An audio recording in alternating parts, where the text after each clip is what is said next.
It's a holiday in these parts. It's National Signing Day. We're loaded. You'll meet three of the Bison standouts, and head coach Tim Polasek joins us in studio. Hot Mic begins now. Hot Mic with Dom Izzo. Really?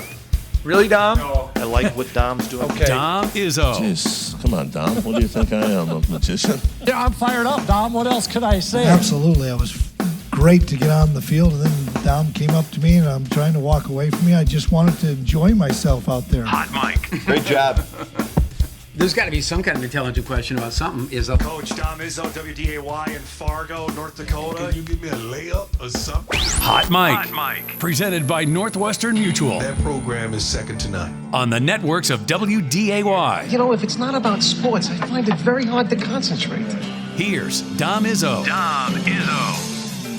Good Wednesday morning. Welcome to we've been talking about these guys for a year edition of Hot Mic on WDAY Extra. KSFL TV, good morning, everybody in Sioux Falls, KMBN in Western South Dakota. I know they're going to love our show today. Welcome to National Signing Day 2026. It is here. It's moved up again. Who knows? Next time we'll be doing the National Signing Day show, it might be in the summertime, which Kolpak's going to love that. Welcome to Hot Mic, everybody. And I'm trying to think of this, gentlemen, off the top of my head, how many times we've been doing this. Jeff Kolpak is here. Our guy Jay Bartley is here. We're double digits, right, that we've been doing this on signing day? Last year you said 11. Okay, so then we're and I had 12, no then. idea. All right, so we'll say if 12. It's 12, it's pretty there we amazing. Go. All right, so Jay's here. Kolpak. Did you say summer? Yeah, I know. I'm out. It might be in June, I'm telling you, so it might be coming I'm down out. the road. I know you always pump the brakes on me to tell me, hey, wait I a do. minute. Yep. You know, these guys haven't done anything yet, but this is a rather large day on the college football calendar. Oh, there's a couple dudes here. I'm going, okay, it's okay to pump these guys. Yeah, well, we'll get to that in just a minute. We got some breaking news, though, right off the hop to start our show. From ESPN's Pete Thamel reporting that Chris Kleiman is considering retiring at Kansas State. That's a little bizarre wording considering the source of Pete Thamel. I would think he's retiring. Nothing has been finalized. The sides are in discussions. He's under contract through 2032. The Mercury Sports first reported possible retirement. Now, we actually were just talking with Chris yesterday because he was coming up to Fargo this weekend to see his son, obviously, with Devin on the Bison staff, knowing that NDSU is in full preps for its game, and Kansas State is in full preps. They won against Deion Sanders in Colorado to get to 6 wins and get a bowl game. They're going to play, I would imagine, Jeffy, sometime between now and early New Year's. That's probably where the Big 12 slot is at. But this is this out of left field? Yes and no. I think what we saw with Chris and the sort of emotional no doubt. If anybody saw press that a couple conference weeks after ago. the Utah game when Gene had to go up there and say, hey, it's okay. Yeah. You're our guy.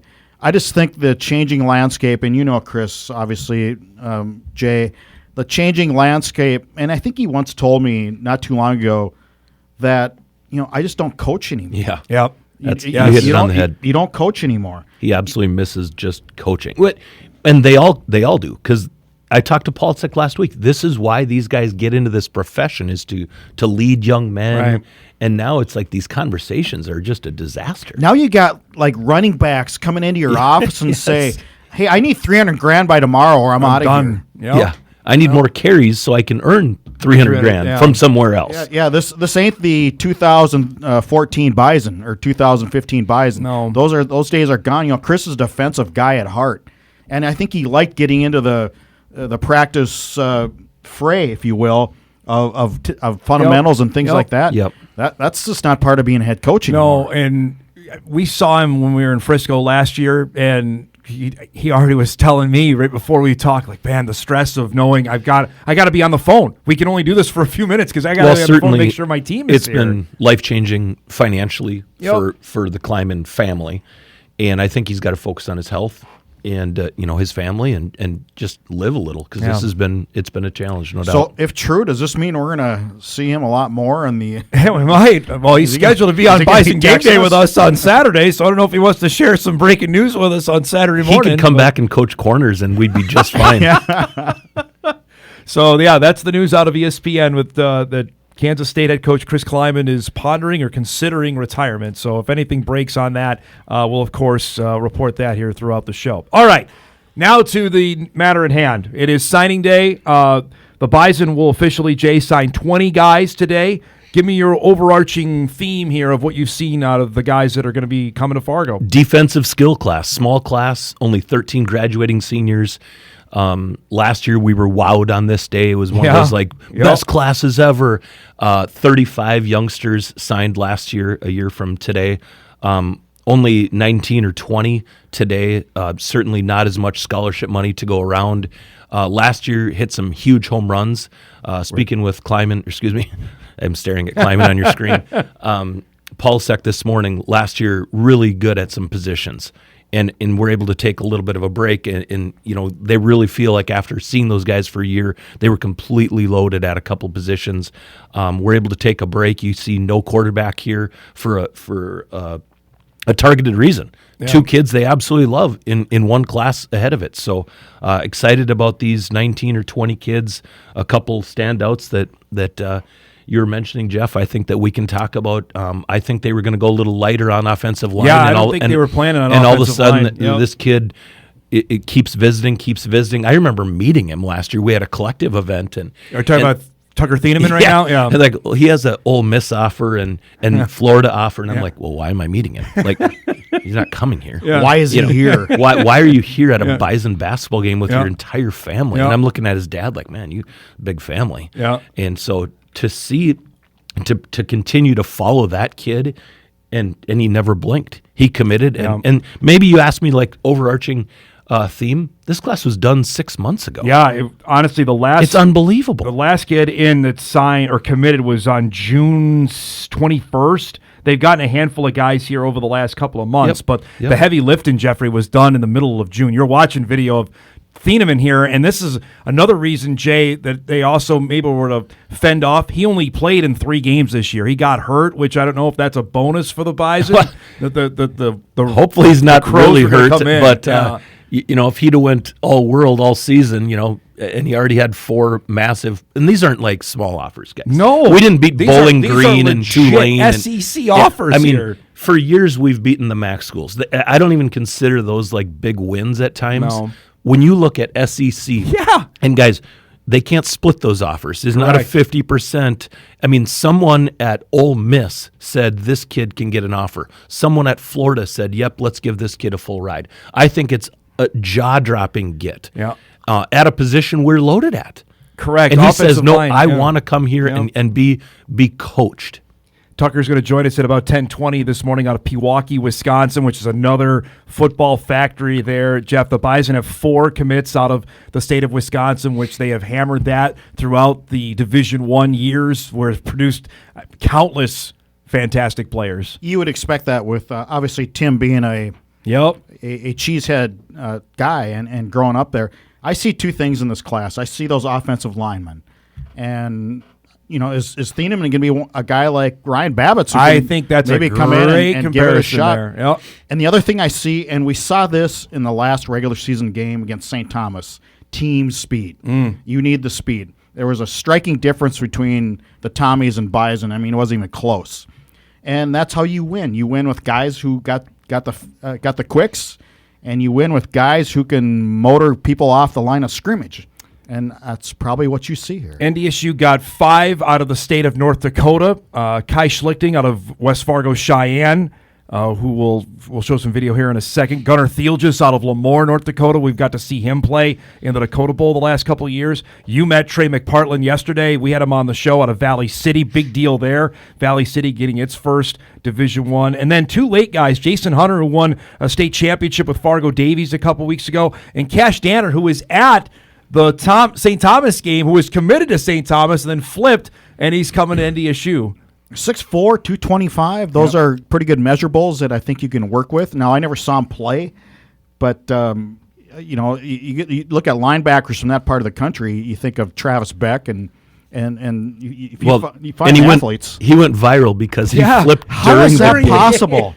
How many million? During the second $5.5 quarter. million. So why was that tweet $5.5 million? Because I think somebody picked it up, Jay. I can't remember. It was a larger recruiting website that picked it up, and it just went bonkers because obviously he tweeted it out during the first quarter of the game a couple weeks ago. Yeah, and it just I went think nuts. the staff enjoyed that. That was a lot of free publicity for a walk-on. I mean, that's pretty cool. So, big kid who's been a really, really nice player up in Thompson. Is he a tight end? Where do they want him? I think he's going to play tight end as far at the next level. They also went back into your favorite state in Nebraska, got Caden Ward, speaking of tight end, out of Lincoln. That's, again, you can – Kyle Emanuel and I talk about this all the time, fellow Nebraska native, of the amount of home runs – that they've got out of the state of Nebraska is unbelievable. The list is unbelievable. I do want to mention, I do think this kid's a steal. When you talk to the coaching staff, this kid's name keeps coming up. I didn't know that until really this week prepping for this show. Like, holy cow, but his mom apparently was an Olympian. Yeah, just an absolute standout athlete.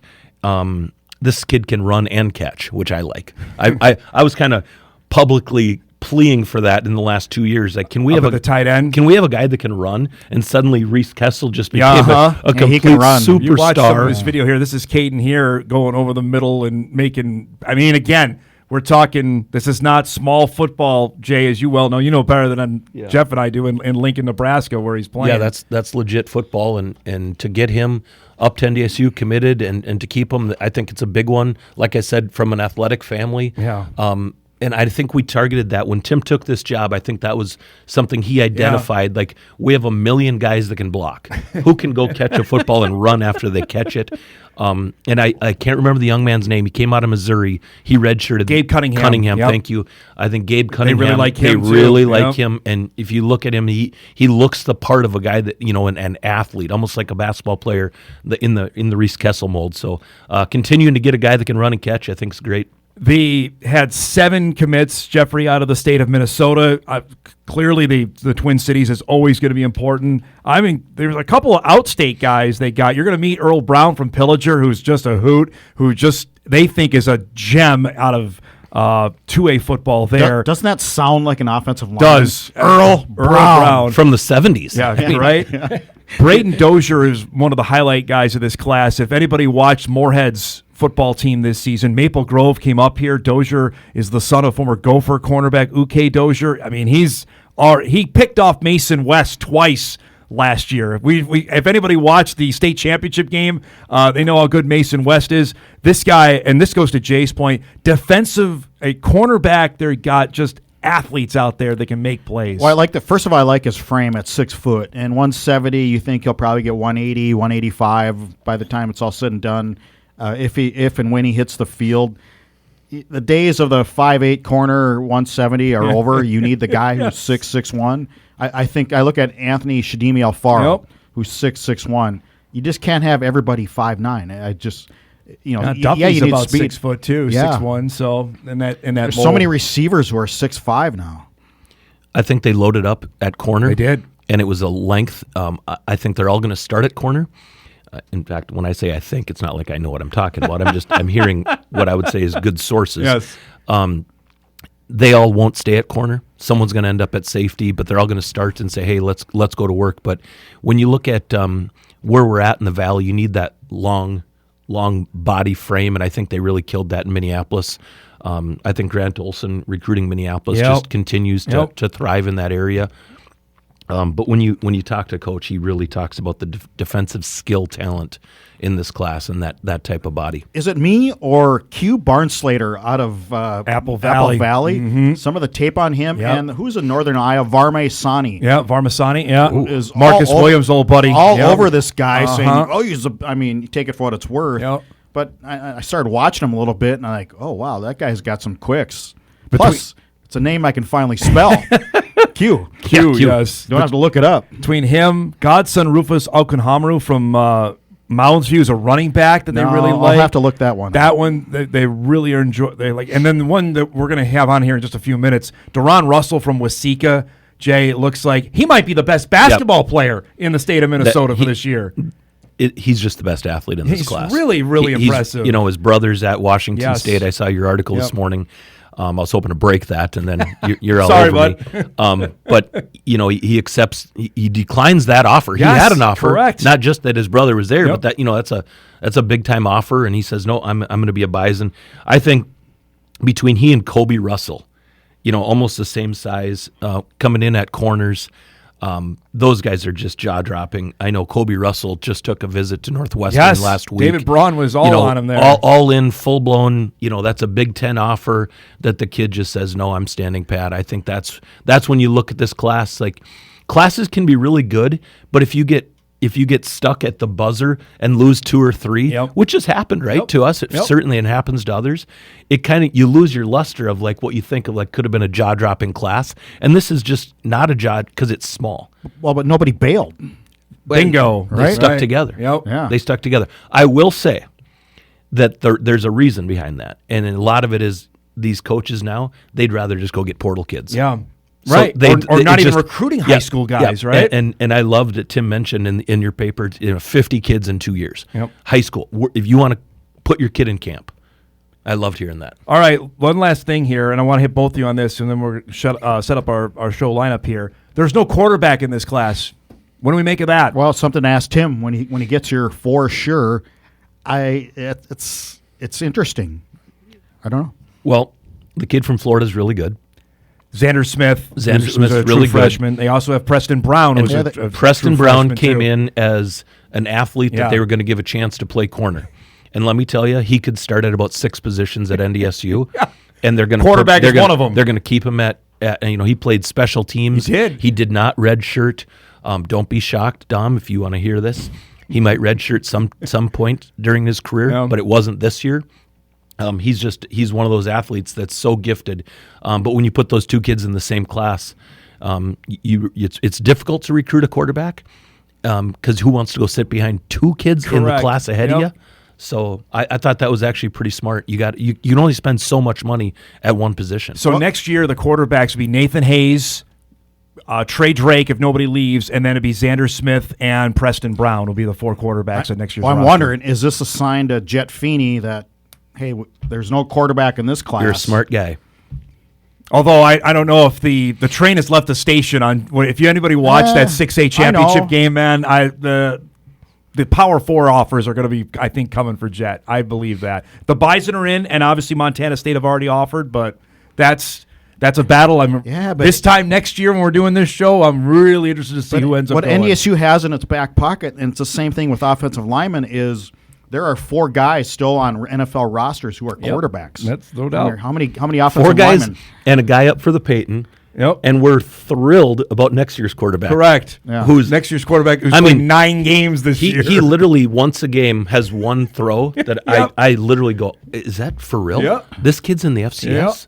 Yeah, but now if the Power 4, I get it. If they come calling and you go, especially with the NIL possibilities, I mean, Kevin Feeney doesn't own his own business that I know of in Moorhead, so I think the NIL would probably talk pretty big. No doubt. But if it's just a step below Power 4, you got to think NDSU's in the ballpark, right? I would absolutely. There's no doubt what Jay just said with the NFL lineage of that, and certainly knowing Kevin's affinity for NDSU and as no well. quarterback the class ahead of him. That's a big statement for a kid when you're out recruiting. Yep.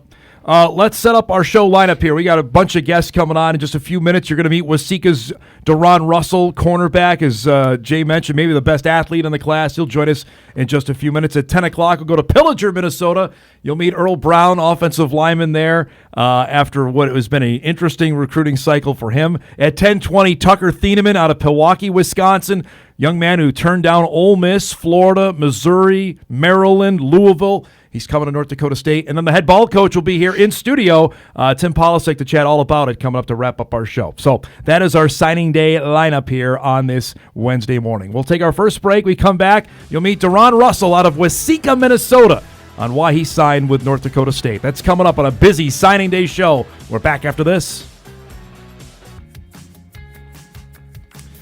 Welcome back, everybody. National Signing Day show underway here on Hot Mic on WDAY Extra. Bison head coach Tim Polasek will join us just over an hour to chat about the 20 guys that are signing today. One of the 20 is actually having his official ceremony coming up here in just a little bit in Waseca, Minnesota, where his team finished runner-up in Class 3A football. I don't mean to rip the Band-Aid off on that. As Deron Russell joins us this morning, who has officially put his paperwork in as a member of the Bison class of 2026. There's no more fax machine, so did you just email it? How does that work this morning? What did you say? I say, how does it work this morning with sending in your letter? You just email, you text message? How does that work? Yeah, it's kind of email, and then I'll just print it off and then sign it, and I'll send probably a picture to the coaching staff, and then I'll probably just make an extra copy and sign the one in front of the school, kind of like a little fake one. All right, so it's done. It's a done deal. Tell us about the emotions of having this finally, because you've been committed for 6 months. Now it's over and done with. Tell me about that. I mean, it's awesome. It's kind of finally just to let it all go and just finally get to fully commit to the Bison. You know, I'm very excited to commit to this awesome program. It was a powerhouse in the FCS and with a lot of great coaches and with this 2026 class. You just got done playing. Describe this season. You played, obviously, in the state championship game, had an interception. Yep. Just what was this run like for your team this year? I mean, it was awesome. You know, ultimately, I think we should have won, but it was still so fun to be in the U.S. Bank with the kids that I was growing up with all my life playing football and the coaches that I've been playing with for the last 4 years since freshman year and get that far. It was definitely amazing. Hey, Deron, this is Jeff Kolpak. You have some pretty good connections with Jimmy Rogers at South Dakota State. Your two brothers played for Jimmy, I believe. So describe how you decided to go the other direction with NDSU and how all of that went down. I just decided to do what was best for me, you know. I do have great connections over there, you know, my brother's over there, but, you know, I thought the best decision would be to go to the Bison. I think the coaching staff at the Bison was probably the best coaching staff, or was the best coaching staff that I seen during my recruiting process.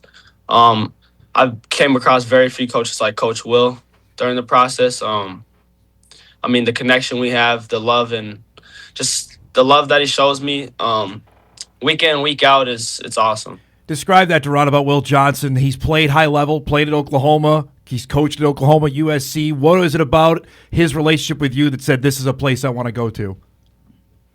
I mean, he just showed me so much love and support, and you know, he has a lot of information to back up his talk essentially, and yeah, I mean, he just showed me so much love and support during the whole process, checking in on me all the time, asking about family, getting on the phone with family, just, you know.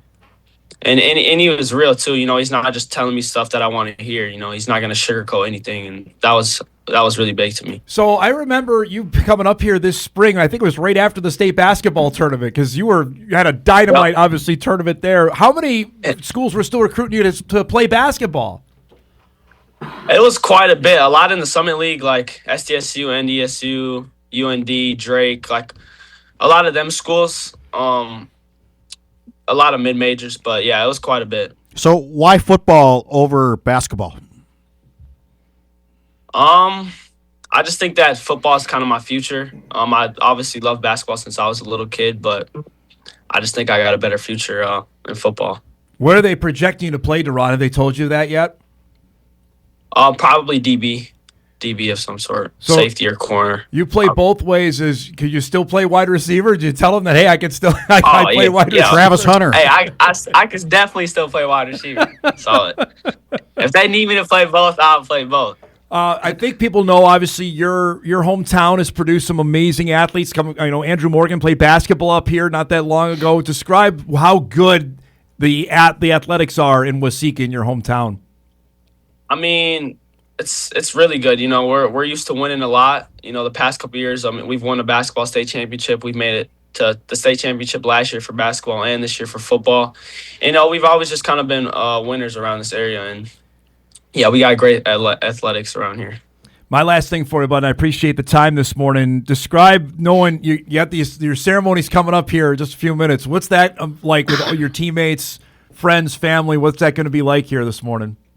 I mean, it's going to be awesome. I can't wait to finally get it done and be a Bison. Just the love and support that a lot of people have showed me during this process it's honestly unreal, and it makes me feel that much better about the decision. How much do the other the Minnesota guys or the Twin Cities guys? How well do you know them, or how much have you gotten to know them over the last few months? I've known them pretty well. I've always known of them, but over this past couple months, during the visits, and we went up to a game early this year, and we just kind of talked a lot and been on the Snapchat group chat with all the 2026s and stuff like that. So we've gotten to know each other quite a bit. Have you heard from Coach Polasek yet today? Oh yeah. He's already texting the 2026 group chat. He's fired up, ready to go. That sounds like him. Appreciate the time, but congratulations, and look forward to seeing you up here this summer, okay? Yes, sir. Thank you. There's Deron Russell from Waseca, Minnesota, is one of the Bison members of the class of 2026. You said it in our first segment for people that missed it. That might be the top athlete in this class. Yeah, I think upside on that athlete's unbelievable. I like what he said. He could go play wide receiver right now. Just load up dudes and go find a spot to play. Well, if anybody saw it when they played DGF in the semifinals, he had we showed it, the unreal catch in the back of the end zone to show kind of athleticism he has. That's maybe the defining mark of this class in terms of cornerbacks or safeties, Jeff, is they got some athletes on the back end here. Oh, yeah, and I think of athletes. I mean, he scored 32 points in the state championship game, scored 38 in the semifinals. Yep. This is not a guy scoring 15, getting some tidbits from South Dakota State or NDSU in basketball. I mean, to me, that's a high-level recruit in basketball. I think we were talking when he was up here, and they could recruit him in basketball. Yeah. He was that good, and I said, no, he's playing football. Well, I watched Marcus Williams play basketball at NDSU one time. I was like, geez, I mean, I'm pretty sure he could start for us. Well, Marcus Williams didn't score 38 points in a game. He was a hell of a defender in high school, and that's really right. how Craig Bull recruited him. I want to go back to what he said about Will Johnson. That's a guy that maybe Bison fans haven't heard a ton about now, wrapping up his second year as the cornerbacks coach, but that was a big hire when Tim Polasek put his staff together. That connection, I think it's produced some great job really with young men. You're right, some really good players there. You know, the story, I mean, he played at Oklahoma. Yes. He came from USC, so he can tell that story to these young men and has done a great job in Minneapolis along with Grant.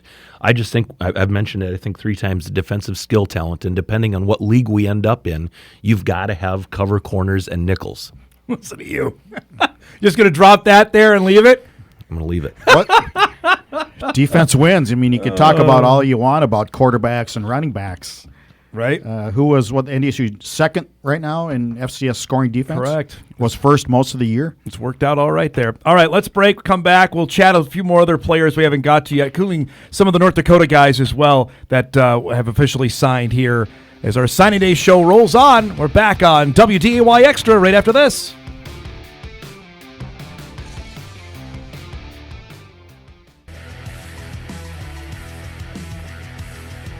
All right, welcome back, everybody, here on National Signing Day. Jay Bartley, Jeff Kolpak joining me here in studio as we chat on the 2026, get my numbers right, signing class. The Bison officially are signing 20 guys today. Also some news happening. If you missed the start of the show, Chris Kleiman evidently is retiring as head football coach at Kansas State. That story has now been confirmed by On3 Sports.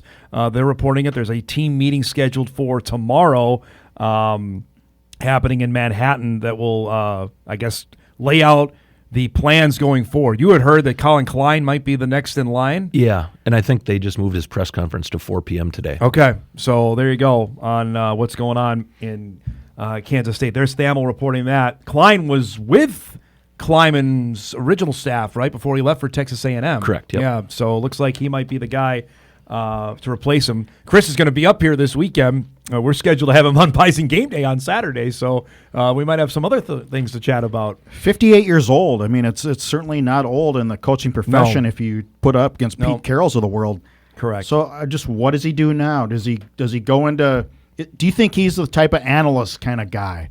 I just don't know if he's – Boy, he could help a defensive staff immediately. Yep. I personally, I'll just say a great friend, I hope he takes some time off. Yeah. Give him a year, get some clarity on really what you want to do and manage your lifestyle, I would say. And there's been a lot of family challenges It's been tough. Yeah, the last year and a half, obviously, there's been some family stuff that's happened that he talked to us about when we were in Frisco and we saw him before the national championship game against Montana State in January. Also of note, the Jerry Rice Award winner is out. Braden Atkinson, Jeffrey won that, the quarterback of Mercer. Surprise, so right. He's next up then on the NIL or the transfer portal, as we saw last year's Jerry Rice winners now at Miami. Yeah, he had an offer with Boston College come out of high school. So I'm wondering if Boston College is up the ante now. Bill O'Brien, Bill O'Brien, Boston College won 3 games this year. Like, what are you doing, man? Like, go get that guy. Here's $500,000, Braden. Man, that's the deal on it. And you know it better than anybody. If you're named all conference or all newcomer, that's what the Power Fours are looking over. Like, all right, can we go get that guy? Dom, you're to blame. You're the guy that loves all this. I do. I'm sitting here going, stop talking. Who cares? Get these kids off the list. We got a record number. It's a disaster. Get it off. I blame all you guys. Yeah, just lay it on here. All right, let's get a couple other guys we haven't talked about. I want to start in the North Dakota, in the backyard here. The first kid from West Fargo, Cheyenne, Kai Schlichting, is going to play wide receiver. He was a dynamite running back for Jeremy Newton when they won the state championship last year. Had 8 touchdowns, nearly 900 yards this season. He was the first in the boat. And I always think, Jay, there's something to that, to be the first guy. And NDSU wanted him, and Kai wanted to be a Bison right away. Yeah, I guess I didn't know he was the first until this morning. Great kid, great program. They've had success here Cheyenne's at been NDSU. a good pipeline there. And I'll say not only at NDSU, but what they're doing at Nebraska and Minnesota with those defensive ends.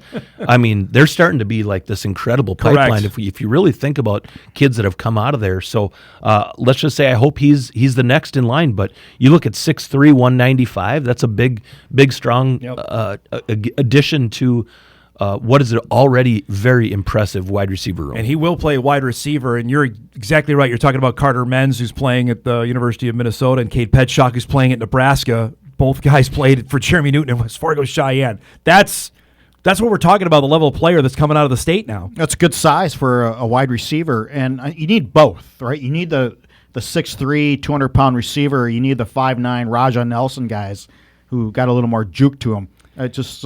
He'll have a chance. All right, you interviewed Trey McPartland yesterday, Valley City kid. This is the first time that Valley City has a Division I football player. He's an offensive lineman. He fits the part already. He's 6'6". He was at every game this year. He was an official visiting. He was going to be here no matter what. He really excited about being a Bison. So look at his 6'6". It's 265 if I can read that right.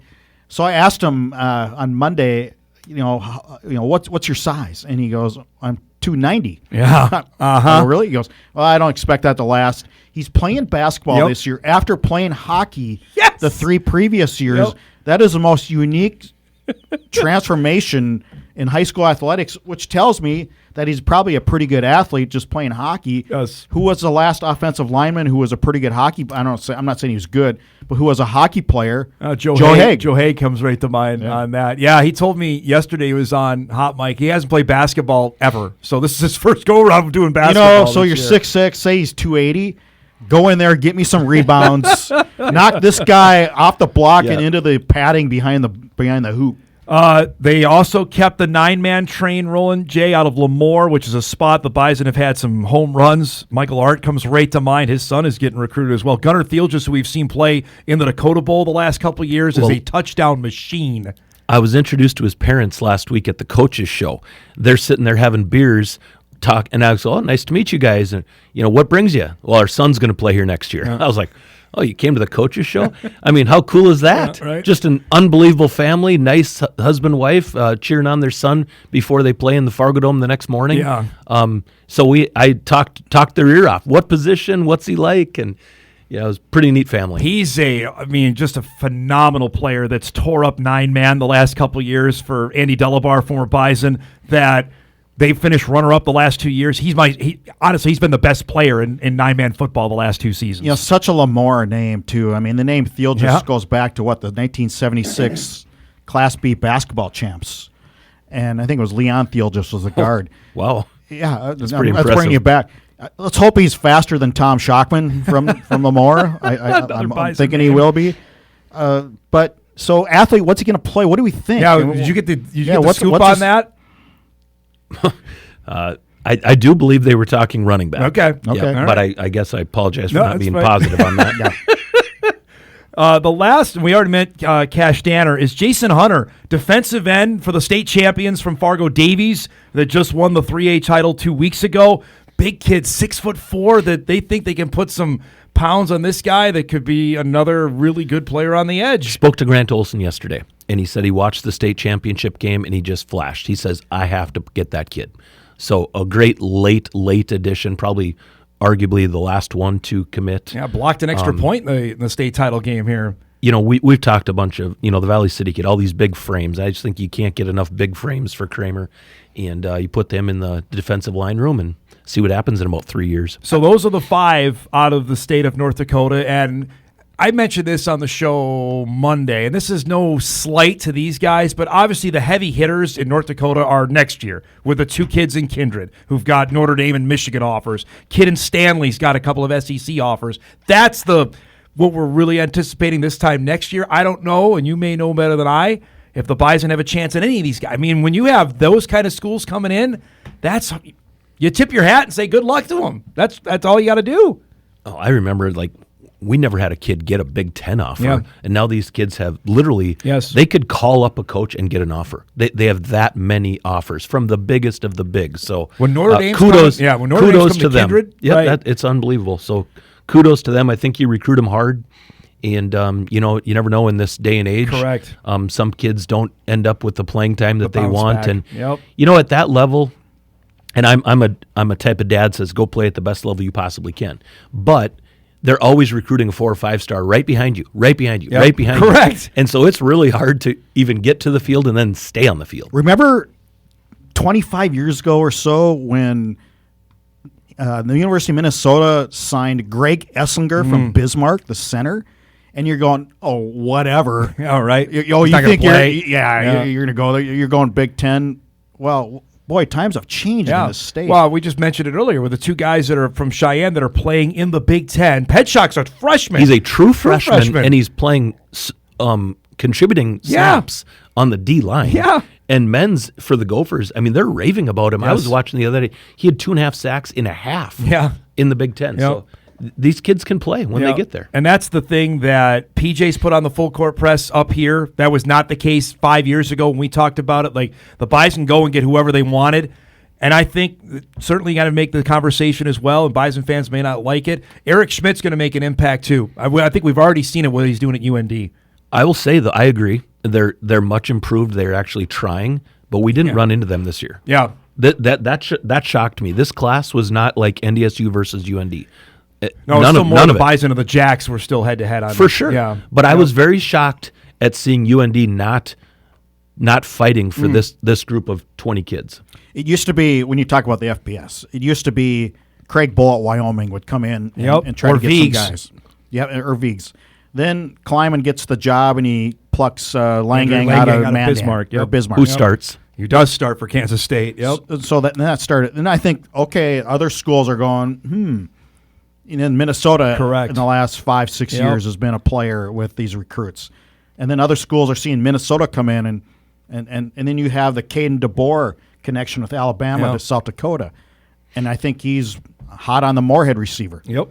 Absolutely. Yeah, David Mack you're talking about. Yep. Yeah, those days sort of are piecemeal. Those days of getting whoever they wanted are long over now. Now it's about, hey, can we sneak a guy through that maybe they don't know about to somehow get to signing day? Yeah. Well, we saw that in women's basketball in the 90s when Amy Ruley would go in the state of North Dakota and get anybody she wanted. Well, then Iowa State gets Angie Welly, and then all of a sudden these other schools are going, oh, hey, there's some kids that can play. Now look at the girls basketball players who are getting big-time offers. And we've talked about this on this show over the last handful of years. Once the Bison offer a guy, the alarms are going off that, wait a minute, what did we miss on them if NDSU's offering a guy? That's the case now. And I think NDSU does a better job with Polasek on prepping kids like, we're going to offer you and this is what's going to happen. Yeah. Your phone's going to start ringing off the hook. People understand that we are a development school, and so we're identifying and then developing kids once they get here. That's exactly what happened with Trey McPartland. Yeah. Because NDSU offers, and I think he commits, and then not long, the Gophers University of Minnesota called. And then they show up at practice mid-season here, and they invited him to an official visit last weekend against the Minnesota-Wisconsin game, which he declined. And Deron Russell's a great example. We just had him on. He committed in June to NDSU. David Braun at Northwestern were still breathing down his neck as of last week. And we have a bunch of Bison guys on that staff, including their head coach. Yes. And that got a feisty. I bet think it did. And you take that visit, but you're going to be a Bison, and I think that's probably the big get, like at the buzzer. And I will say, I think we get one more kid that'll be announced probably in about a week that I think we're going to love. That's exciting at a skill position.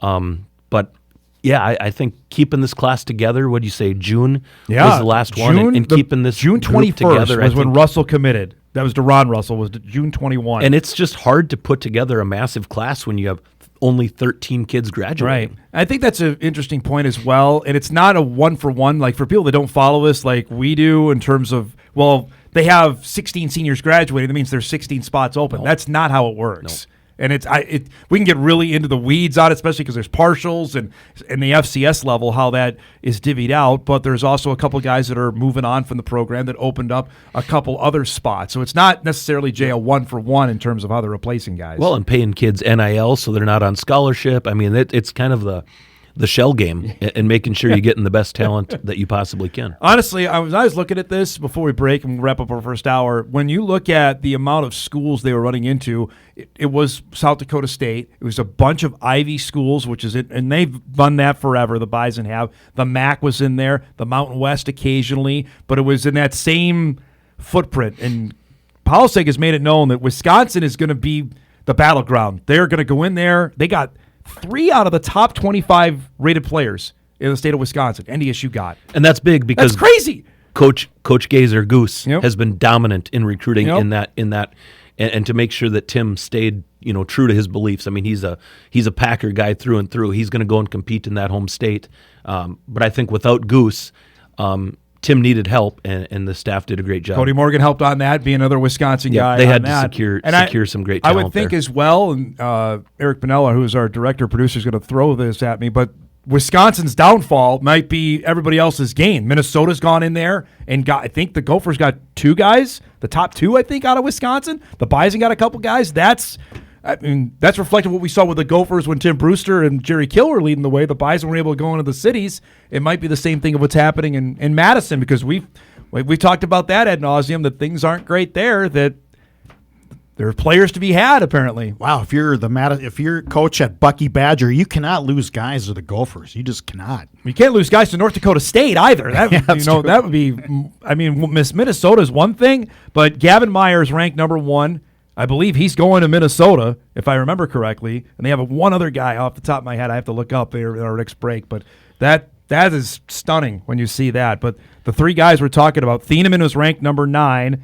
Kobe Russell is up there. We haven't talked about him yet, out of Prescott, Wisconsin. We certainly haven't. Who's a really good player. We'll make sure we set aside some time for that in the next hour. And I'm trying to think who was the 3rd one out of Wisconsin that they really... Oh, Jack Wilson. Another linebacker out of Mount Horeb that they really like. And that's a pipeline there. Chris Keel, who's a true freshman on the team, is from Mount Horeb as well, who got some playing time this year. It's a pipeline there that they got working. All right, we're over for a break. Let's cut up now. We'll wrap up our first hour. Earl Brown from Pillager coming up in hour 2. Tim Polasek as well as we roll on. Back on Hot Mic right after this. All right, just a couple minutes left here in our first hour. Earl Brown from Pillager coming up here in just a little bit. So I went back. This is on 24/7 Sports, Colpack, of the top guys in the class of 2026 in Wisconsin. Brody Schaefer is number 1 wide receiver, is going to Iowa. Gavin Meyer out of Janesville, Wisconsin, going to Minnesota. Lamont Hamilton out of Racine, going to Minnesota.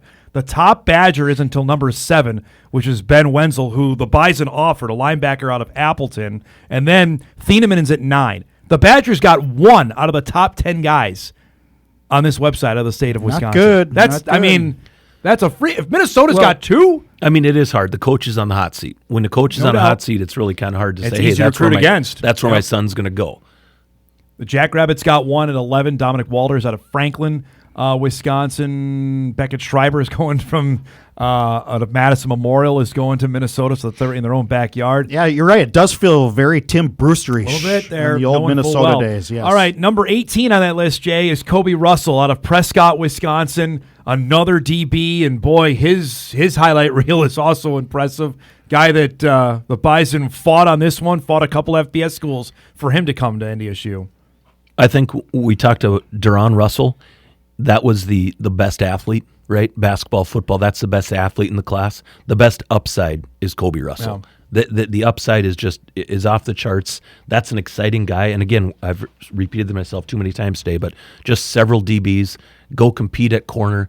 A couple of you guys are going to end up at safety, which he, by the way, mentioned when you said what position. You're going to start at corner and potentially get to safety, but they recruited a certain athlete and a certain body. And I'm certainly excited about that defensive skill talent. Interesting that he got a Fresno State offer. He did. Matt Entz is definitely around here. He had offers from Northwestern. Listen to the offer list here, gentlemen. Northwestern, Central Michigan, Fresno, Kent State, UND, Northern Illinois, Northern Iowa, South Dakota State, and Wyoming. The Gophers were certainly interested as well, and Washington State, another one there with and Jimmy Prescott. Rogers. It's just across the border, right? If I know my geography. Yep, this is impressive. Yes, that's a big time one as well. I think when I was told that this was imminent, the staff was quite excited that they got this guy. I remember years ago, Kleiman said that's the hardest position to get to Fargo, is a great corner. So seeing this, that just excites me. Get a batch of good corners. Hope a couple of them become studs, because you're only as good as a couple good corners, right? Well, overall in the FCS, though, I think the hardest position obviously is defensive lineman to get that guy. And so that's, now you got to hold on to him. We're talking as we're looking at this roster. But didn't we look at this?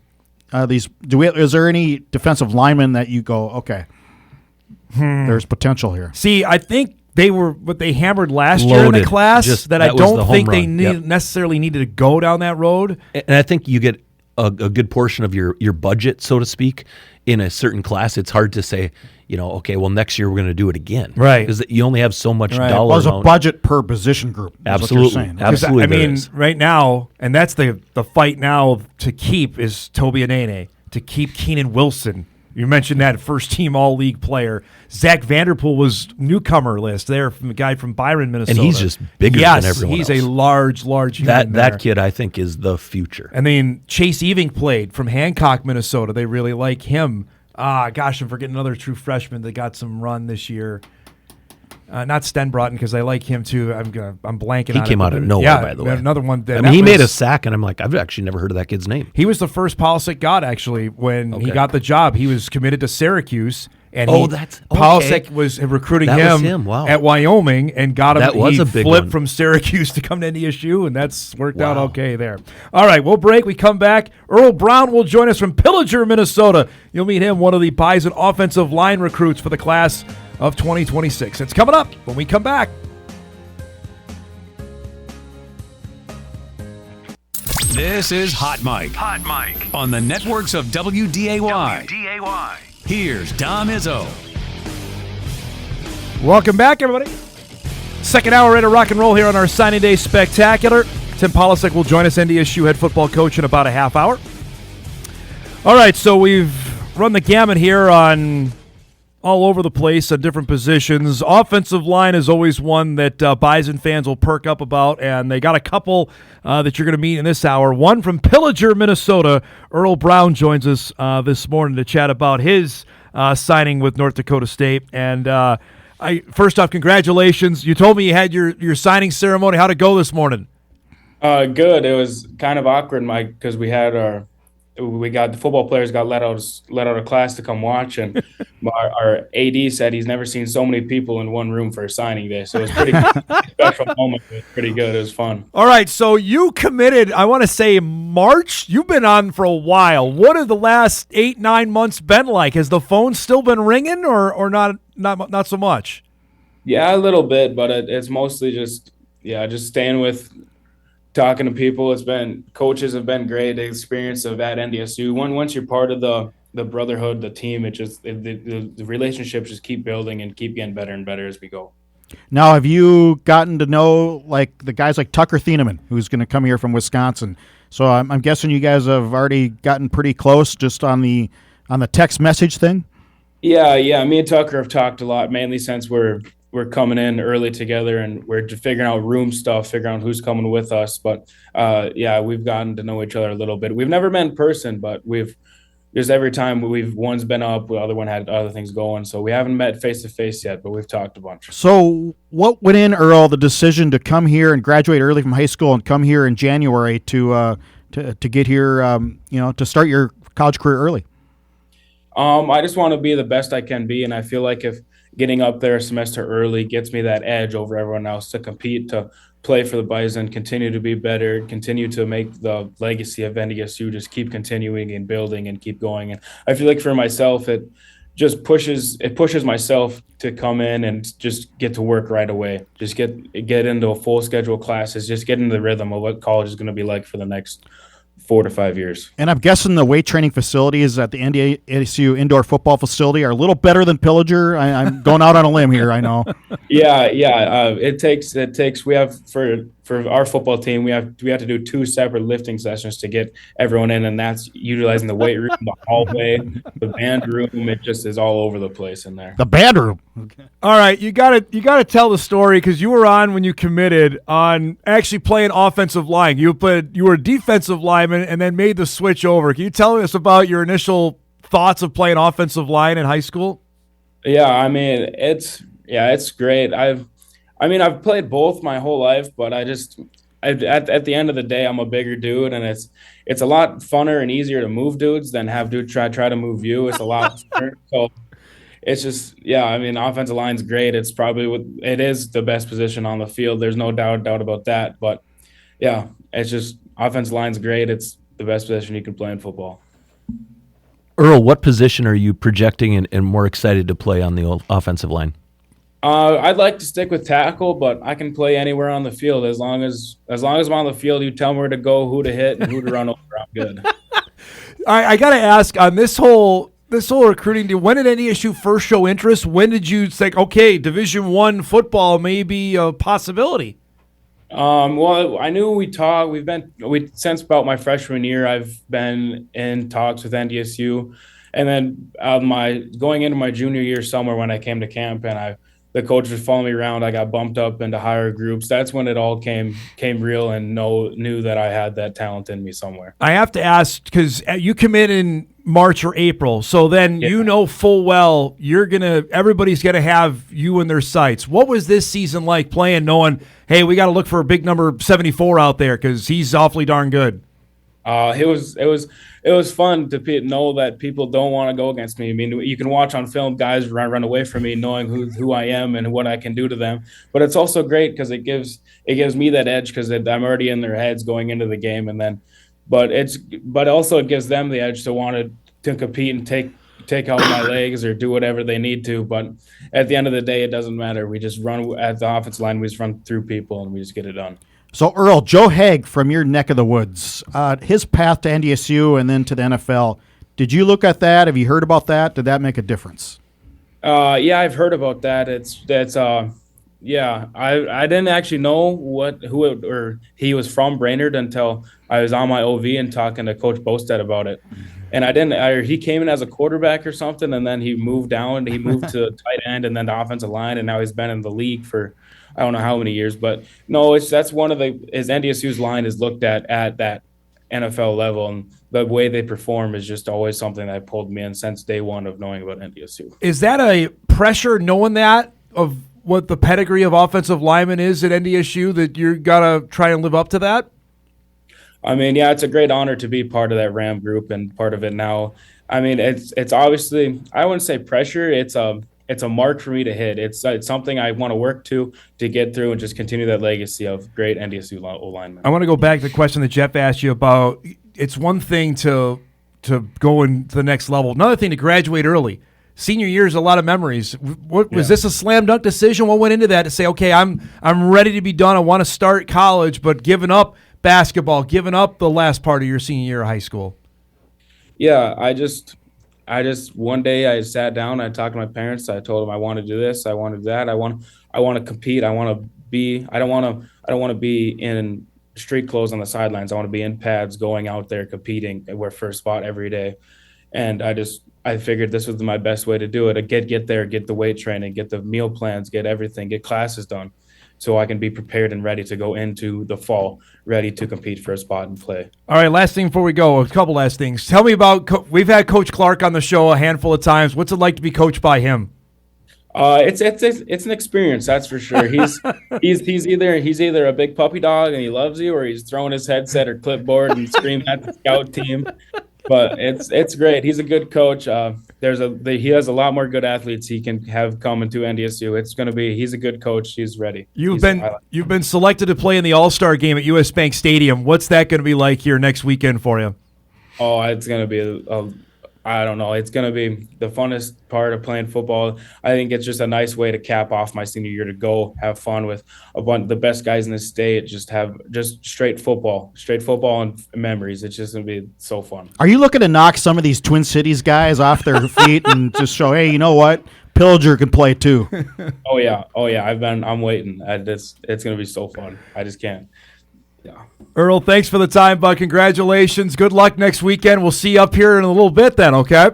Yes, sir. Thank you. Earl Brown joining us from Pillager, Minnesota. He was the second commit of the class of 2026. You could tell already he's excited about what's to come. And this is a road Miles Mitchell and Xander Smith both did it last year, Jeff, that they came, one from Illinois, one from Florida. That's something that Tim Polasek has told me that certainly we're going to encourage it to get here to start your development. And with 2 offensive linemen coming in, that's a big deal. Yeah, and he can participate in spring ball, I believe, right? Yes, correct. But it's more about getting in the weight room with Napoli and Kramer and those facilities. If you can start that in January rather than June. Well, and it's just a man's position. Correct. I mean, you got to be ready physically, mentally. I think it's genius just listening to him. Like, he wants to be the best Bison he can be. And what other position could you think better to come in and say, all right, I got to figure out how I'm going to look like this guy in a couple years? Because, these kids, they recruit, they sign today. We're not going to hear about most of them for a couple years. Probably not. I mean, how many true freshmen play? By the way, shout out McFeely to Elijah Wayne was the other guy I'm forgetting. Yep. But there's he signed last year. Remember, he flipped from South Dakota State. So big one. So at least 5 guys, I'd say, that have had roles as true freshmen. That's probably high. And we all understand, very rare for O-line. Ryan Babbitts is an absolute freak show. He's a freak show. He's breaking weight room records as an 18-year-old. I mean, it's unheard of. But we'll also consider that's rare. Yep, absolutely. He had a Nebraska offer last year. That's a unicorn kind of thing. Yep. I'm curious, the lineage of NFL linemen. I mean, it's not just 1 or 2 now. Nope. I mean, you could say the same thing at quarterback, now an offensive line. I mean, he still thinks Joe Hagg's in the league. I mean, that's how long we've been pumping out guys, like 1 a year. Yeah. And now we've got a guy that's arguably like rookie of the year in the NFL. Like, he's arguably a star as a rookie. What do I hear Ben Lieber say? He's going to be a multiple-time Pro Bowl selection. Was after the Vikings got dismantled by the Seahawks. That's what he's talking about. Gray Zabel in the game on. And really, out of all those guys, Gray Zabel being from Pierre is like a metro Minneapolis compared to some of the towns these other guys. Well, right. I mean, we've been to Balfour. We've been to Balfour. Yeah, been to Beach. We've been to Hankinson. Yeah, that's. I mean, you're lucky if you got a stoplight in any of those towns. That's right. Pierre's Manhattan compared to some of those. That's exactly right. But to get 2 O-linemen coming in early, in addition to the tight end out of Lincoln, Caden Warren, those guys coming in early, I think that's a big deal. I want to get one here before we break, because Tucker's going to come on here in a couple minutes. We have not done anything on one skill guy out of Illinois, Jay. Miles Ellis, wide receiver, 5'9". He's not a big guy. When I visited with him, said, I look at what they have at wide receiver now. I look at Raja Nelson. That's me. He said that when he committed back in May. You look at it, I mean, he flies out there making plays for his team out of just outside of Chicago. This is a guy that, go to Jeff's point, hard to get guys maybe from further away to come up here. This is a young man who maybe this time next year, maybe he's playing. Who knows? Guys, there was a time where South Dakota State would recruit against us by saying, you want to go up there and block? Correct. At wide receiver. Yeah. And now we're 50-50. We've got quarterback up for the Peyton on an annual basis. We've got 4 quarterbacks. I mean, but a wide receiver up for the Peyton as well this year. It is pretty unbelievable to think of where we've come in this wide receiver room. I will say this. There's been times this year I worried, like, do we have this type of receiver, like, coming up?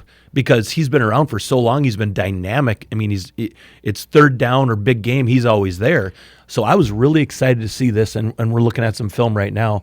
That smaller, shifty guy, there's a huge role in that. Yep. And we've got a ton of Mekhi Collins. They're 6'5". We've got big guys all over the field, tight ends that are running down the field. I love this get for NDSU, and Dom, his offer list was impressive. Yeah, go. Have you got it in front of you there?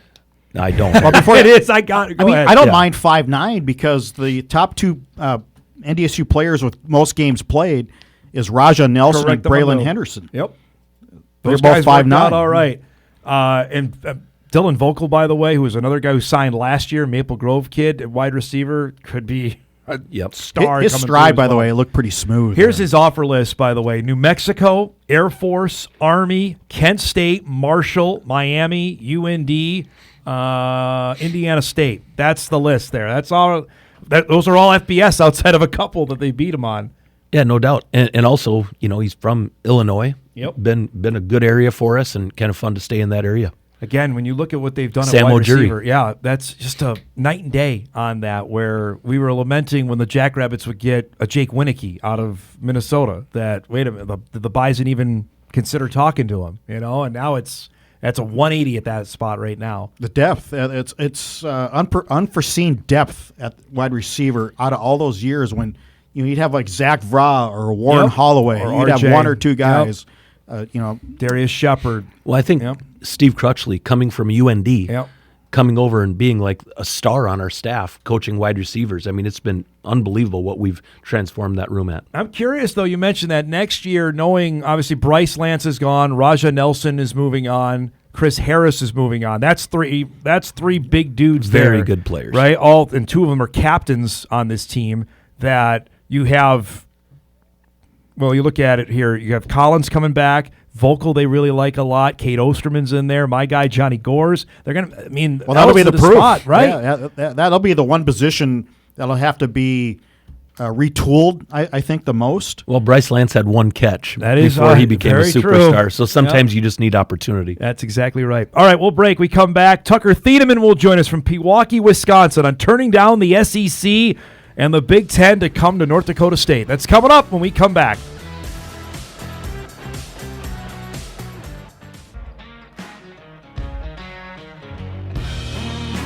All right, welcome back, everybody. Our National Signing Day show rolls on. Bison head coach Tim Polasek will be joining us here in studio in about 15 minutes. We're real pumped to have our next guest joining us out of Pewaukee, Wisconsin. This might be the headliner of the class, considering A, the size of him, and B, the offers that came his way. Tucker Thieneman joins us this morning, offensive lineman out of the state of Wisconsin, ranked 9th overall in the top high school football players for the class of 2026. First off, congratulations. Second, I think Bison fans up here are wondering, how in the world are you coming here with the amount of offers you had and who you were offered by? Tell us why NDSU won out. The main reason for me that drew me to Fargo was mainly my relationship with the coaches. At the end of the day, when I had sat down with my family, we really wanted to find a place that was home, a place where, I felt like the coaches were really excited to have me, where I could develop to become my best and reach my full potential, which is something that NDSU has really ingrained, and they've told me that they're going to accomplish. So coaches' relationships was a major thing. I feel like some of the bigger schools, they give you an offer and they're like, all right, I'm Florida, right? For example, like that name carries a lot of weight. I feel like kids are just gonna, come here just because of that. But at the end of the day, that's not how it works, and that's not what I was looking for. And I've been to NDSU, I think 5 or 6 times now on visits, and every time I've left on cloud 9. That staff has done a fantastic job of making you feel at home, making you feel like family, which really gives you the confidence to call that place home at the end of the day, when you reach the time where you need to make your final decision. So those are some of the main points why NDSU really drew my attention. When you decided to make it official, can you tell me what the reaction was from the Bison staff when you called them? Yeah, you bet. This is a funny story. I had verbally committed. It was around, I want to say, like 8:30, 9 o'clock. It was in the morning, and I was sitting in first hour at school. And, we're doing a lesson or whatnot, and my phone's buzzing in my pocket. And I'm like, who in the world could be calling me right now? Because I had told Coach P, I'm like, we're going to commit, but can we set up a phone call for later in the day, right, where we can kind of talk about things? My phone's buzzing, and I just, kind of pull it out to check who it was. And sure enough, Coach P's calling. And I'm like, all right, like I can't hang up the phone on him. Like this is a big moment, but I thought we were going to be calling later in the day.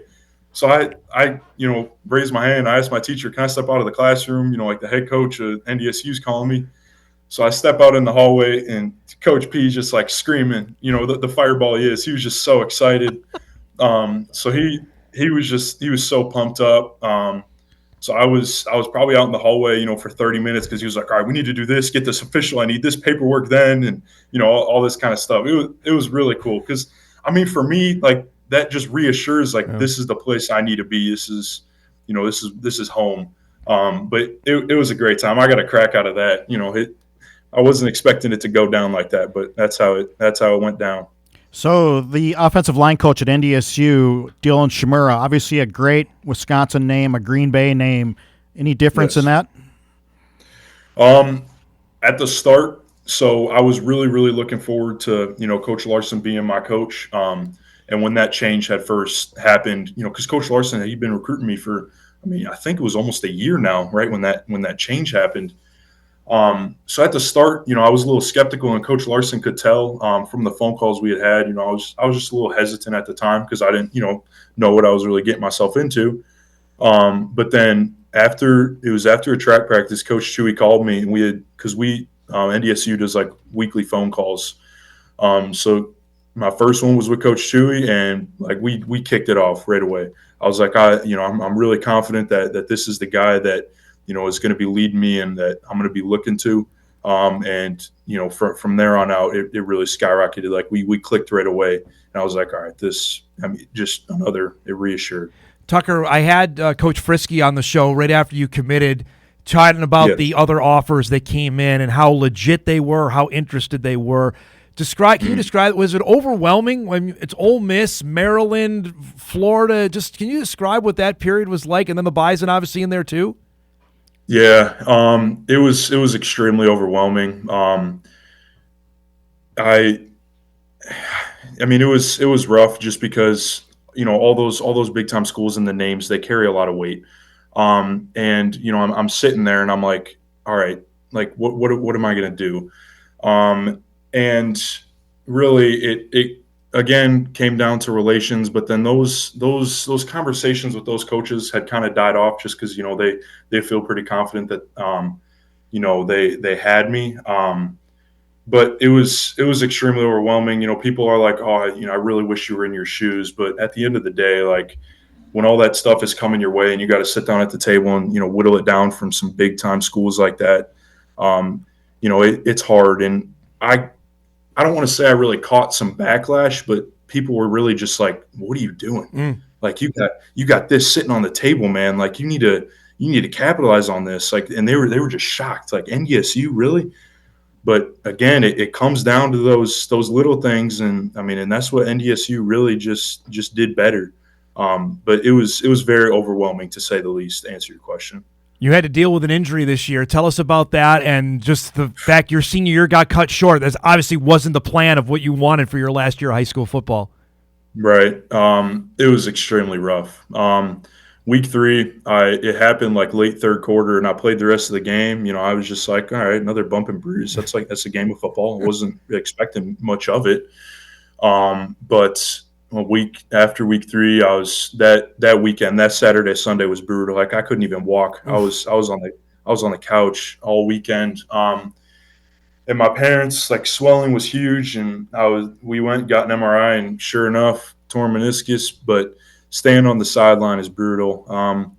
You look out there and you're like, it's all the what ifs, right? Like what would be happening if I was out there, and it sucks. You want to be there through the thick and thin with your team. And we made a pretty good run, deep playoff run this year. And just, it's rough looking out there. And, knowing the potential that your team has, and you can't be there to contribute to it.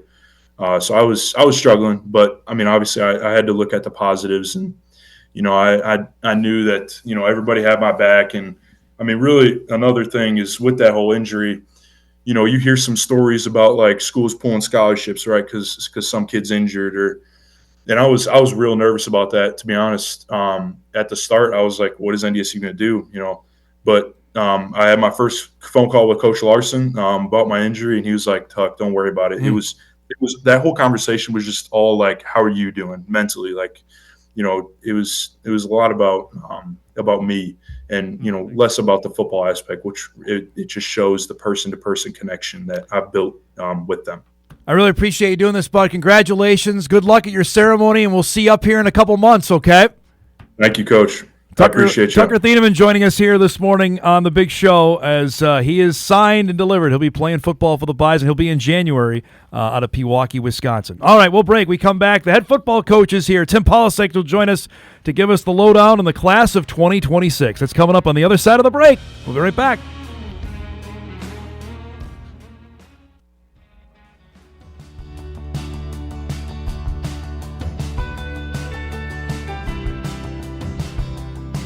All right, welcome back, everybody.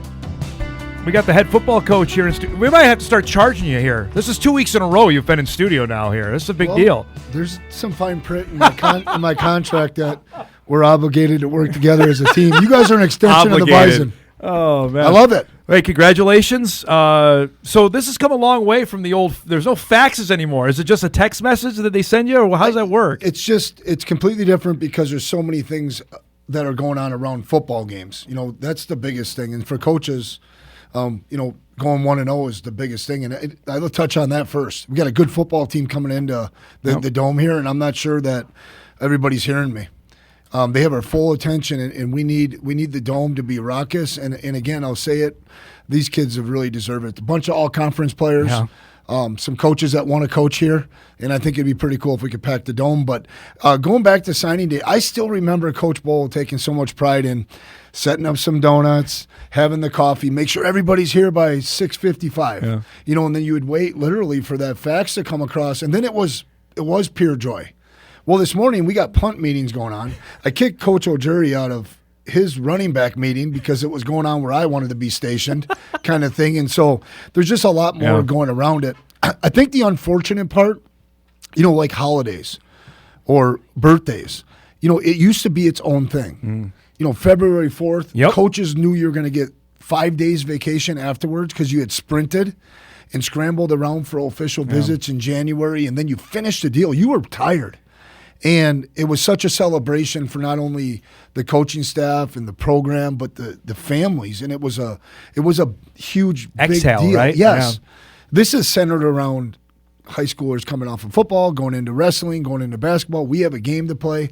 Bowl games are getting announced this week, championship football. And so recruiting's become its own industry, but it most certainly is missing the wrap-up. Yeah. Before we get to the recruits, I want to touch on the timeline, because I think there's you described the fine line between, say you're on a kid who is a freshman or sophomore in high school, what's the potential versus what's the potential of that kid plateauing before he gets here?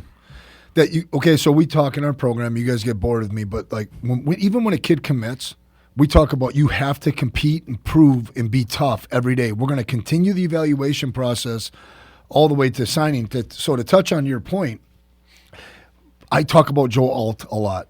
Joe Alt, I'm telling you, I got the opportunity to offer him with Coach Ferentz in the old line room. And I remember his dad being on the back of the wall and his dad being in the room, 6'7", 320 pounds. Well, Joe maybe was 6'4" and 3/4 and 218 and wanted to be a tight end or a linebacker. And Coach Ferentz said, it'll work out. Yeah. His dad was a hell of a player. But that's the potential you're talking about. That's probably the biggest takeaway from my time in the Big Ten is how many NFL parents and NFL pedigree that there was, that potential is for real. And so you got to kind of play that game with growth potential, the ability to develop skills. I think the more you get closer to skill positions, you better be careful. as far as ball skills and those things. I'm not sure that can be fully developed in 4 years of college football. You got to work at, skills and drills every day. So we just had Tucker Thieneman on the show. How in the world did you get this kid? Because he has legit SEC offers that came to him. I think Tucker had a timeline in his mind of how he wanted his process to go. All of a sudden, shortly, he recognizes, well, this is going faster than I like. Meanwhile, we're sitting there going, no, you need to get up here a second and third time. We don't want anybody that's not committing to North Dakota State and Fargo. And so our timelines just kind of matched up better. And then there's a real connection with Pewaukee High School football. They value physical toughness. They value practicing there. And then in short order, like, holy cow, we're in sync. The family is in sync with us. I mean, there was a real connection as far as how he wanted to become the best he could be and what kind of coaches he wanted coaching him. And it just doesn't hurt us right now that you have an offensive coordinator who's developed some NFL guys. You've got an offensive line coach that's been around a lot of NFL guys in Dylan Chimera. And then I was fortunate to be around some good offensive linemen in my time at Iowa. But here, too, I never take credit for – Cordell Volson's become a great friend. I was part of his recruiting process and impacted him a little bit, but then I was gone. And so we've got a chance to recruit in the O-line really well based on some of our storytelling and some of our experiences in developing guys. Because you go by on a visit, there's Cody Mauch's NFL plaque or whatever. I mean, so it goes on and on. Huge difference. And, by the way, he came in at 228 pounds. Joe Haig came in at 235. Hey, guys, this kid from Brainerd, right, plays 9 years in the NFL and, was a walk-on and has a story. Well, how did he get big enough? Well, we taught him how to cook and eat. And then, Ryan Napoli and Jim Kramer are constantly on him. And where's the beef? And he's hitting marks. And when you get past one or two stories and you're talking 5, 6, 7 stories, now parents that are into it and that are listening, they've got something here, and we know what we're doing. All right, so give me a couple guys on your list. Like, boy, these guys are popping off. Like, we're really excited. I know you're excited about all of them, but there's a couple I'm sure that you're like, this guy's good. It's a special day for everybody, so it's hard to single out guys, but I think the group would even recognize a couple of these guys. And I want to make sure everybody knows our plan this year. If last year was built on size and strength and leadership up the middle of the football field, which you have to have to win championships, this class was targeted very specifically for certain skill sets, a certain level of speed and explosiveness. And so we got some wonderful track athletes in this class. Yeah. I mean, when you look at Miles Ellis, this kid, I think, and I'm going to challenge Miles right now. He needs to go break that 300-meter high hurdle Illinois record. Their high school team should break the Illinois 4x1 record, and then he's also got a shot at the high 110s. And this guy's only 5'8" or whatever he is, 170. Turn his film on and tell me that's not Big Ten fast. So we never saw Miles as a small guy that couldn't do it. We said, what can this guy do? And then let's leverage that. And so I'm excited about Miles, but I'm more excited about his personality. I think me and him are going to run side by side and provide the energy for the club. I really like the reports that I got. We loved our evaluation of Deron Russell. But when all of a sudden the NDSU, a Division I basketball coach, is calling and says, hey, if he shot it just a little better, you might not have a shot at him. Like, what are you talking about? He hustles on the basketball court. So very good reports there. Kobe Russell. We flat beat Northwestern on him. He official visited a week ago, and I'm not, and I'm going to make that comment. I'm usually pretty calculated about what I say and don't say, but that's a big deal. And Kobe hung in there with us. Will Johnson did. Will Johnson's a first-class recruiter, and that's what we've heard on the show. We are so excited about Kobe, not because of other offers or anything like that. His skill set is unique. You'd like to start him out as a cover guy, but I'm not sure that he's not really good at going and tracking the ball down, coming out of the middle third. So we got to figure out what those guys are. Q Barnslater's been great. Great leader. I think he's got a good personality. The 2 O-linemen, we were on the docket to take 0 O-linemen. Yeah, we talked about that because you got 3 or 4 last year. And obviously one's playing right now at your class you got a year ago. Coach Olson's a magician with the numbers. We're over a little bit. But, man, you got to be good in the O-line. We worked hard at the North Dakota kid. We did. Okay, and he chose to go where he wanted to go for whatever reasons. Okay, and I appreciate our former players, the 3 NFL players that spent 6 hours with that young man. But when we came across Earl Brown and what he did at camp and his size and strength, he's a Big Ten player, and so is Tucker. And so we're excited about that. Well, Earl Brown is Joe Haig Jr., only he's 285 coming in, right? Earl's 303, and he'll be 303 on January 9th, and we got to get him back to 295. Now, he's coming in. Earl, you hear me? Yeah, he's coming in early, right? Earl, Tucker, Caden are coming in early, and then I have to bite my tongue on one. Okay. And we're working on that still. But I'm excited about that young man. What do those offensive linemen do in the spring? I know they can go through spring ball, but it's all about that. Hey, you guys have watched and you've commented on it, and we're not messing around. Like, get here and start working. I like the idea of linemen coming in early. I like the idea of quarterbacks. Okay, and then you start going to positions like running back or corner. They may be able to help you. These two kids are physically would have been the same as what I recruited at Iowa. These are big, strong guys. Now, Tucker's coming off a knee injury, and you know, he's working through that. He's moving around now. But Earl Brown had as good a camp as I can remember. Maybe Peter Skoronsky at camp was, for the whole day, was equal to that.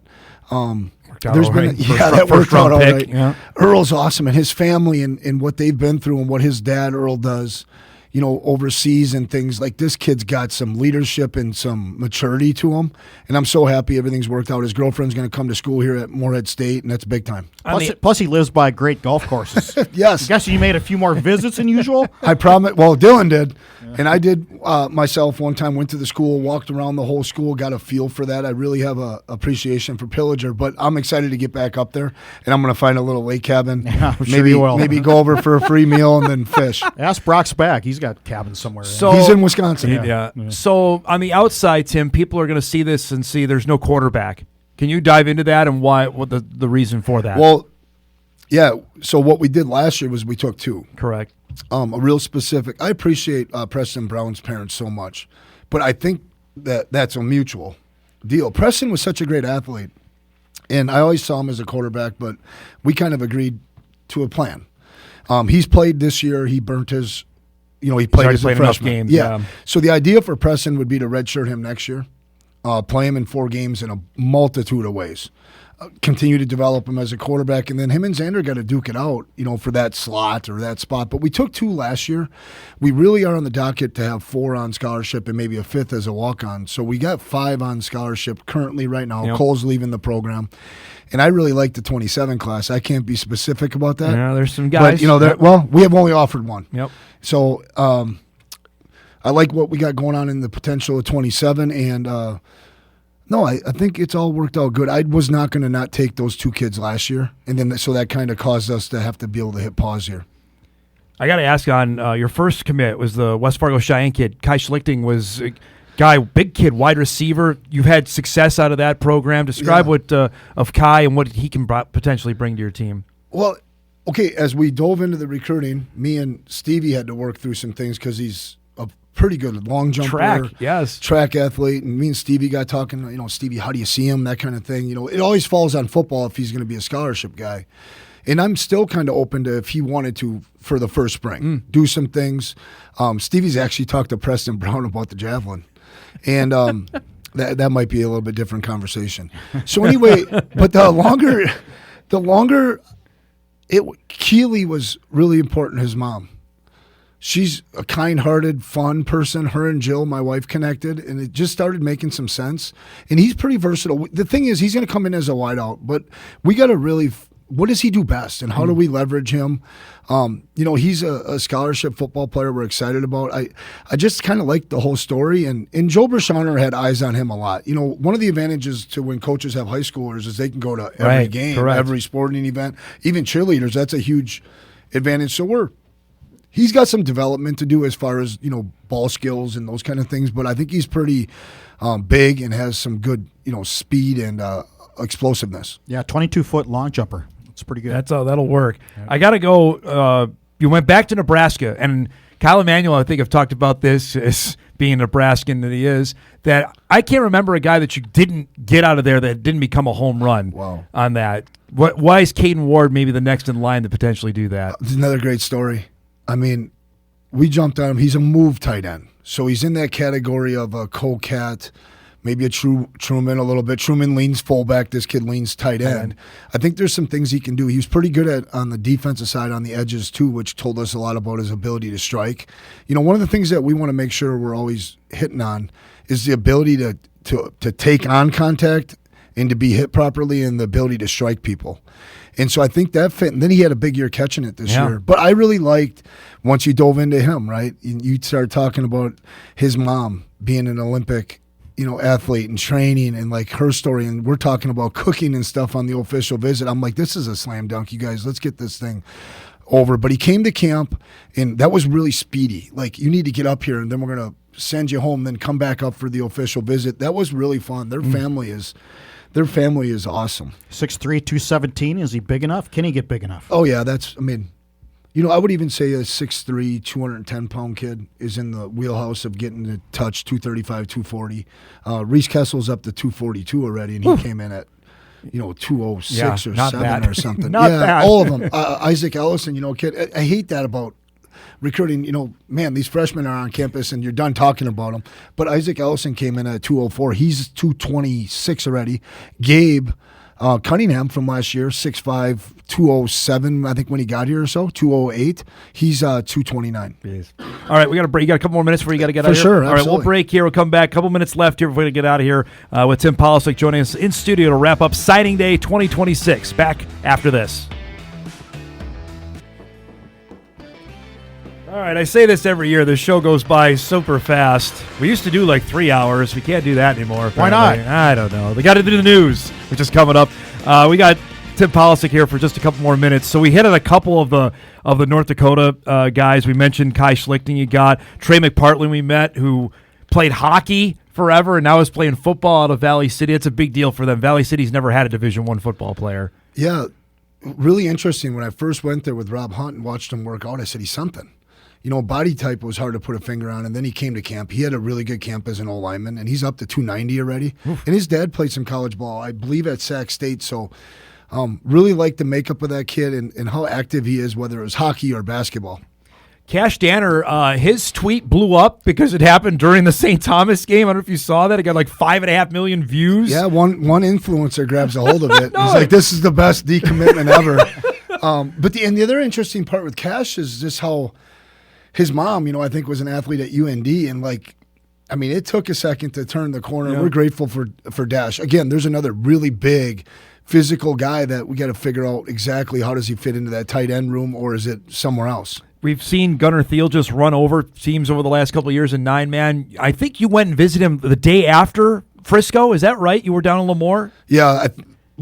If your timeline is correct. Tuesday and Wednesday were off. I was on the road Thursday and Friday. It was the first stop, and I was so impressed with the numbers and then how Andy talked about his character and how consistent he is. This guy is a jack of all trades. He's not bad at anything. When you look at track, I think he's doing something with band, basketball, and the family, and the dad has some real toughness, and I like that.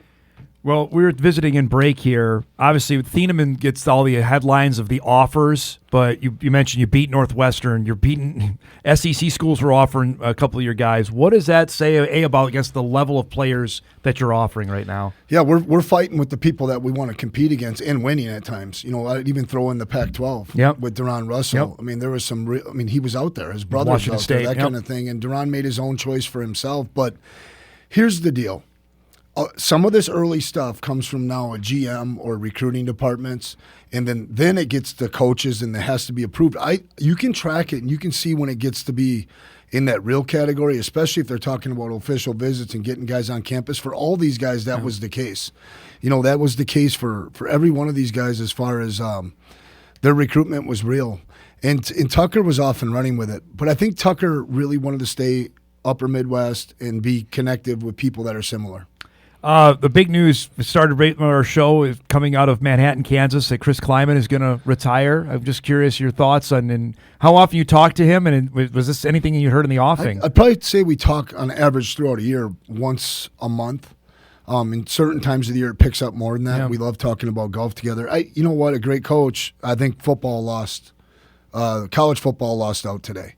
Happy for Chris and his decision. Obviously, I haven't talked to him specifically about his decision, but Chris is such a purist. He cares and loves the kids so much, the players, and I know that that's not just coach speak. I think some of this stuff was probably starting to get tough on them, you know, as far as not being able to see relationships through and just the whole thing. I mean, this guy loves coaching ball and defense and being involved. And so him and Rondo, Jill and Rondo are close, and I'm so happy that him and Rondo will be able to maybe get down south a little bit. Hopefully he comes back to Fargo here and play some golf at FCC in Oxford. Thanks so much for coming by. Appreciate it. I know it's a busy time, and for giving us a few minutes, and we'll see you on Saturday. Yeah, appreciate the coverage, guys. You do awesome. Tim Polasek joining us here in studio. Thanks to Jeff Kolpak and Jay Bartley as well for another Dynamite Signing Day show. If you missed anything, it'll be podcasted pretty soon. You can rewatch it as well on WDAY Plus coming up later today. Much more coverage on our news tonight at 6 and 10 on Signing Day 2026. Thanks so much for watching, everybody. We'll see you back here tomorrow.